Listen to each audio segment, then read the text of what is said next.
Hello everybody, it's Sarah and today I have my Booktube-a-Thon wrap-up for you. Booktube-a-Thon was so much fun. I really enjoyed it. Even though I didn't think I would be able to, I was able to finish 3 of the video challenges, which I'm really proud of. I will leave all of them in the description box down below. I think I did pretty well with my reading considering that I did have to work. So let me show you all the books that I read and the reading challenges that I finished. With the first book, I completed 3 challenges. I completed the challenge of reading a book with yellow on the cover. I completed the challenge of reading a book that is older than me. And I completed the challenge of reading and watching a Booktube-movie adaptation. And that was also the first book that I read for the Booktube-a-Thon, and that's Howl's Moving Castle by Diana Wynne Jones. There is some yellow on the cover here and the title is yellow and it's older than me. I think it was published in the 80s. It's like 1986 or 87. And I read this book and I of course also watched Howl's Moving Castle, the movie by Hayao Miyazaki. And I am not going to review this book right now because I am going to upload a review like for both the book and the movie and comparing the two either at the end of this week or next week, so look forward to that. I only completed 1 challenge with the next book, and that is The Red Trilogy by Renee Ahdieh. This book I read for the challenge of reading a book that I discovered through Booktube. I enjoyed this book. I especially enjoyed like the Arabian aspect of it, but while I did read it practically in 1 sitting, I felt like there was something lacking and I'm not really sure what it was. It's just throughout the whole book I couldn't really connect to the characters. I didn't really care what happened to the characters, but at the same time I did really like the writing, and even though I wasn't blown away by this book, I liked it, and so I am going to read the second book in this duology. So next to the books that I didn't complete any challenges with, on Monday actually if you think about it like that, I did complete at least 1 challenge with those books, but whatever.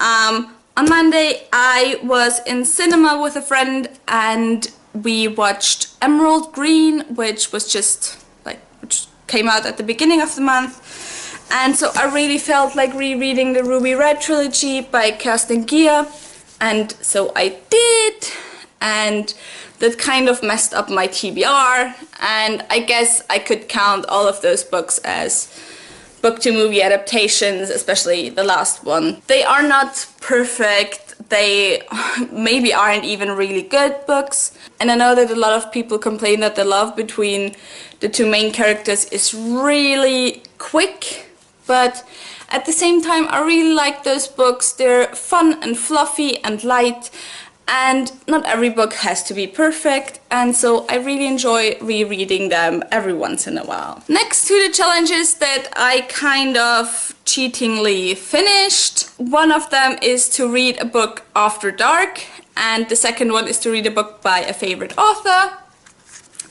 And technically I only read a short story out of this book, but who cares, so I'm going to count those 2 challenges as completed as well, because I did read the short story After Dark on Tuesday, and Jack London is one of my all-time favorite classical authors.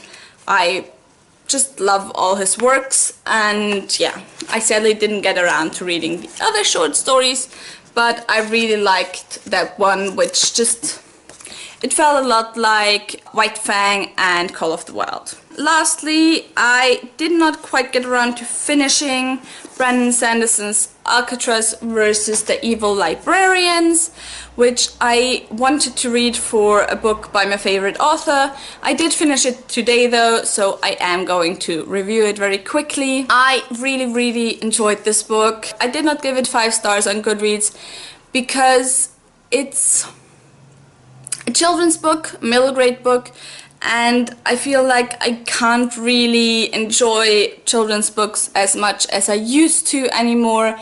But what I loved about this book is that Brandon Sanderson breaks the fourth wall a lot of times, and that it's just like so well done and just really great.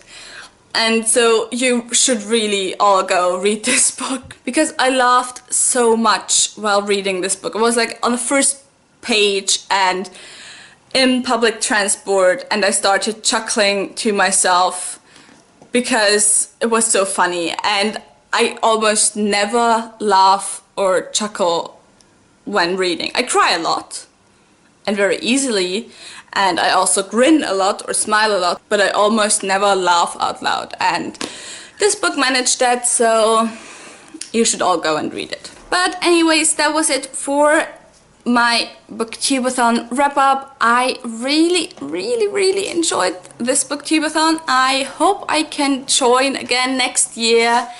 But if you enjoyed this video, if you enjoyed my updates and everything on the Booktube-a-Thon, please subscribe. Also, you can follow me on social media. I have a Twitter and a Goodreads, and also a Facebook profile, which I don't really have it yet. Well, I uploaded a Facebook profile, but I didn't really like take care of it yet. I didn't give it love yet. Whatever.